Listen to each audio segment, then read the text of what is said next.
सिद्धिप्रदायकाय गुरु ब्रह्मा गुरु विष्णु गुरुदेव महेश्वर गुरु साक्षाತ್ ಪರಬ್ರಹ್ಮ ತಸ್ಮೈ ಶ್ರೀ ಗುರುವೇ ನಮಃ.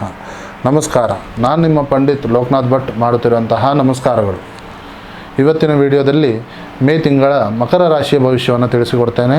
ಈ ವಿಡಿಯೋ ನಿಮಗೆ ಇಷ್ಟವಾದಲ್ಲಿ ಈ ವಿಡಿಯೋ ಲೈಕ್ ಕೊಟ್ಟು ನನ್ನ ಚಾನಲ್ ಆದ ರಾಯರ್ ಭವಿಷ್ಯಕ್ಕೆ ಸಬ್ಸ್ಕ್ರೈಬ್ ಮಾಡಿ. ಇವರ ಒಂದು ವೃತ್ತಿಯ ಬದುಕಿನಲ್ಲಿ ನೋಡೋ ಹಾಗಿದ್ದರೆ, ಬಿಸಿಲಿನಲ್ಲಿ ಕೆಲಸದ ಒತ್ತಡದ ಹೆಚ್ಚಿರೋದ್ರಿಂದ ಬಿಸಿಲಿನಲ್ಲಿ ಅಲೆದಾಡುವಂತಹ ವ್ಯಕ್ತಿಗಳಿಗೆ ಕೆಲಸದ ಒತ್ತಡ ಅನ್ನೋದು ಹೆಚ್ಚಾಗುತ್ತದೆ. ನಿಮ್ಮ ಪ್ರಾಮಾಣಿಕತೆಗೆ ತಿಂಗಳ ಕೊನೆಯಲ್ಲಿ ಒಳ್ಳೆಯ ಒಂದು ಅಂಶ ದೊರೆಯಲಿದೆ. ಹೊಸ ತಂತ್ರಜ್ಞಾನವನ್ನು ಕಲಿಯೋದಕ್ಕೆ ಇದು ಒಳ್ಳೆಯ ಅವಕಾಶ. ಯಾರೆಲ್ಲ ತೋಟಗಾರಿಕೆ ಕೆಲಸ ಅಥವಾ ಹೈನುಗಾರಿಕೆ ಕೆಲಸ ಮಾಡುವಂತಹ ಸಂದರ್ಭ ಇದ್ದರೆ ಈ ತಿಂಗಳು ಉತ್ತಮವಾದ ಅವಕಾಶವಿದೆ. ಇನ್ನು ಆರ್ಥಿಕ ಸ್ಥಿತಿಯನ್ನು ನೋಡೋ ಹಾಗಿದ್ರೆ ದುಡ್ಡು ಬರುತ್ತದೆ, ಆದರೆ ನೀವು ಅಂದುಕೊಂಡಂತಹ ಒಂದು ಕಾರ್ಯ ಕೈಗೊಳ್ಳುತ್ತದೆ. ಹಳೆಯ ಸಾಲದ ಬಗ್ಗೆ ಚಿಂತೆ ಬೇಡ, ಹಾಗೂ ಹೊಸ ದಾರಿಯ ಒಂದು ವಿಚಾರ ಸಿಗುತ್ತದೆ. ಇನ್ವೆಸ್ಟ್ಮೆಂಟ್ ಮಾಡುವಂತಹ ಒಂದು ಸಂದರ್ಭ ಇದ್ದರೆ ಚಿನ್ನದ ಮೇಲೆ ಇನ್ವೆಸ್ಟ್ಮೆಂಟ್ ಮಾಡಿ ಉತ್ತಮ ಗಳಿಕೆ ಸಿಗುತ್ತದೆ.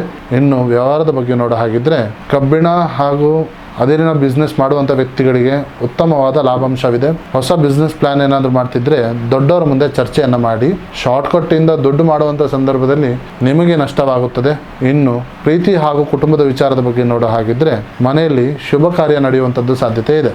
ಹಿರಿಯರ ಆರೋಗ್ಯದ ಬಗ್ಗೆ ಕಾಳಜಿ ಇರಲಿ. ಮನೆಗೆ ಬೇಕಾದ ಹೊಸ ವಸ್ತುಗಳನ್ನು ಖರೀದಿ ಮಾಡ್ತೀರಿ. ಗಂಡ ಹೆಂಡತಿಯ ನಡುವೆ ಸಣ್ಣ ಪುಟ್ಟ ಗೊಂದಲಗಳು ಶುರು ಆಗ್ಬೋದು. ಮಾತು ಕಡಿಮೆ ಮಾಡಿ ಪ್ರೀತಿ ಜಾಸ್ತಿ ಮಾಡಿ. ಇನ್ನು ಆರೋಗ್ಯದ ವಿಚಾರದ ಬಗ್ಗೆ ನೋಡೋ ಹಾಗಿದ್ರೆ ನಿಮಗೆ ಮೊಣಕಾಲಿನ ಸಮಸ್ಯೆ ಕಾಣಬಹುದು. ಗ್ಯಾಸ್ಟ್ರಿಕ್ ಸಮಸ್ಯೆ ಬರದಂತೆ ನೋಡಿಕೊಳ್ಳಿ. ತುಂಬ ತಣ್ಣಗೆ ಇರುವಂತಹ ನೀರನ್ನು ಕುಡಿಲಿಕ್ಕೆ ಹೋಗಬೇಡಿ.